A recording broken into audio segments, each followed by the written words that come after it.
Alright. Welcome everybody back to Lazy Actors channel. I picked up Asuka for the new year because she was kicking my ass online and I was having a hard time learning how to beat her and her punishment and whatnot.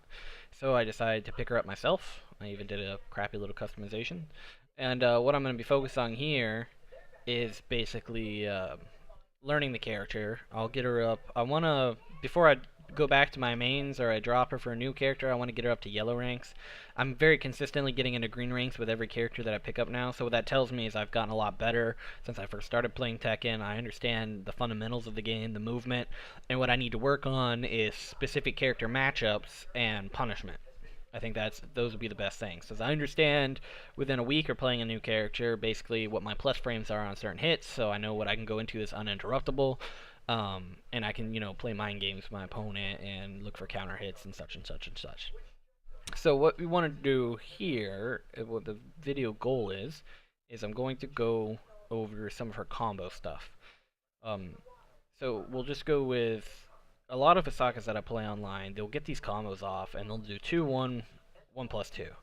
Which, I'm not saying it's bad to do. I'm saying it's just not optimal. I don't think I've ever seen a Asuka do the actual combos that I found online that everybody said was her staple. Well, I've seen it off of down forward 2, but I have never seen it off 1+2 and up forward 4 online. And it might be just more difficult online or whatever, but I understand that they're actually a little difficult, but they're not that hard. So up forward 4 being our hardest. The combo, the fluff that I'm talking about is forward 2 3. So it looks like this.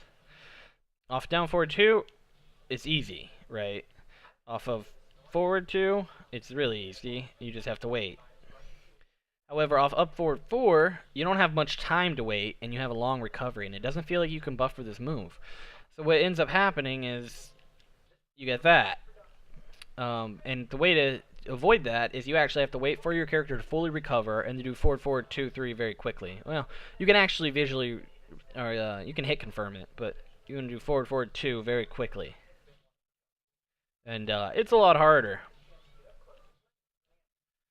As you can see, I keep dropping it.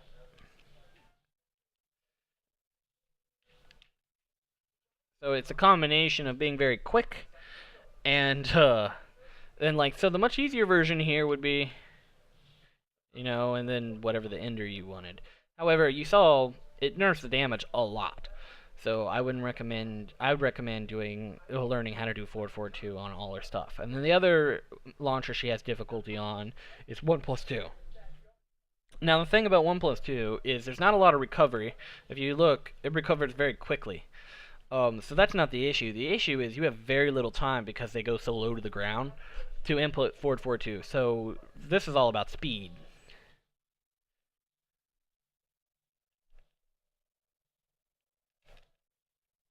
That's all about speed. So that's all she really has. And you can do this off even some of her counter hits. So like back 4, the 2 will whiff, but you'll always get the 3. So that's probably not the optimal combo to do there because the 2 whiffs. I don't know. I'll have to do some more research and play around with other combos. I haven't really bothered to learn the 2-1, 1+2 enders.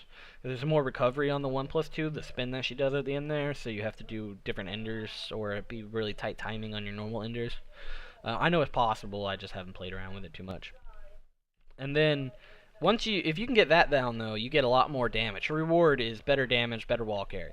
Not much more wall carry really, but you get a shit ton more damage. And then her enders for damage. So she has 2 main ones. One's easy, one's not so easy. Oh, I whiffed it. This is the easy version. There's no finesse to it. I don't practice it yet, but you just gotta run up forward 3, down forward 3 like that. So there's 59. And then if you do the exact same combo, but you do the other ender, holy god, what's happening? And this one's tricky. So the reason that it's better damage, but it's a bit more tricky because you have to visually confirm with your eyes where their legs are to do it. And so basically, let me just show you the animation. So you have the legs start up at a vertical position and then they fall down. You have to do back 4 2 3 when they're just above the halfway position. I'd say about 70% of the way down. And if you do it too early, the back four will hit, and the 2-3 will whiff. And if you do it too late, the whole thing whiffs. So, kind of like meh. So it's only 3 points extra damage. So it's up to you if you think it's worth potentially whiffing it. It's not executionally hard. You just have to get the timing right.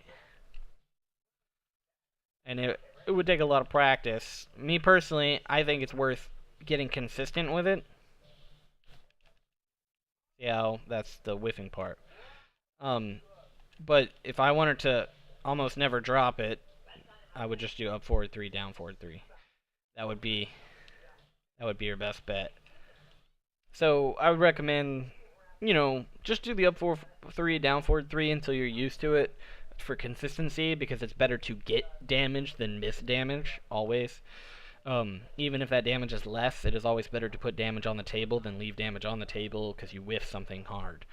So I would recommend that you do that, but you definitely need to do the forward 4 2 3 pickup. You definitely need to get that down. It's not all that hard. It's just the timing for it is very finicky. I gotta go forward a bit more, I think.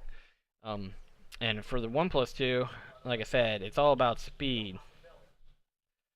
She recovers so quickly, by the time you do the forward forward 2, she's generally recovered. If you do it too fast, yeah, you'll get that. So don't do it too fast. But you basically just do forward, hold the next forward, 2 3. So I'd recommend that. If you're too slow, of course, it whiffs. And the one that I always see Asuka's do, something like that, which that isn't bad damage. That's good damage. I'm not saying it isn't. I'm just saying that it's not optimal damage.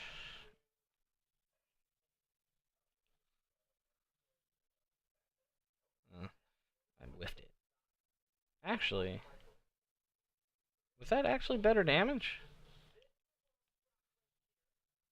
Oh, I know why though. The 4-4-2 is hard to do.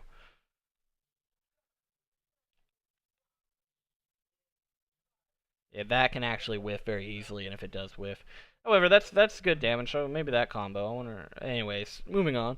Well, that's basically all I wanted to go over is the timings and the options you had, and if you wanted to pick up this character, if you already had this character and you never do those other versions, it's not hard to do. It's all timing. Up forward 4. If you can do up forward 4 consistently, get the forward forward 2 off up forward 4, you're winning. Because it's the hardest one. And then the ender, of course, it's up to you. Do you want to put 3 points on the table and potentially drop all that damage, or do you want to just do what's easier to do?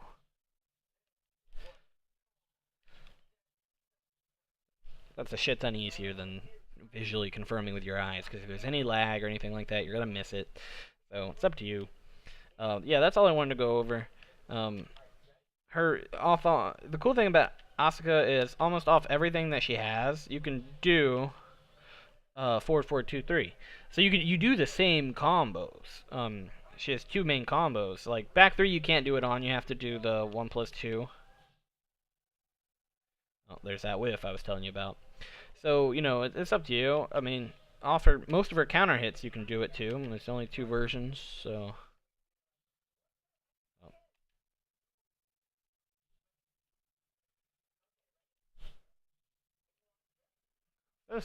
I can get almost 80 damage off that. So that doing the enders, of course, you can always do forward 2 to end things too. So there's easy versions for everything. And is there reasons to do it? I don't know. But those are just your options. As I learn more, I'll tell you guys. I'll make videos about wall combos, Oki, specific stage combos, all that good stuff that I normally like to do. Not that I've actually done any of that for most of the characters, but I will. Yeah, so, hey guys, first video of the new year. I hope you guys enjoy it. I will have some matches uploaded with some live commentary. People keep requesting that. I just, my kid's up during the day, and I gotta deal with him, and when I'm playing, he likes to make noise, and I don't want to upload that to YouTube. So, That being said, though, I will definitely give you guys some of that stuff when he goes to bed late at night. I'll even let you guys watch me rank up a bit. I might start streaming more or I might actually start streaming. I actually have a channel, same as my YouTube name, on Twitch if you want to go ahead and follow it. I don't stream very often. I haven't streamed in a long, long time. I do this as a hobby to keep myself from going crazy. But hey, thank you to all my subscribers and the new subscribers that I got this last 2 weeks. I've seen you guys. I know you're there. And all the comments, I always appreciate them. And I will see you guys in the next video.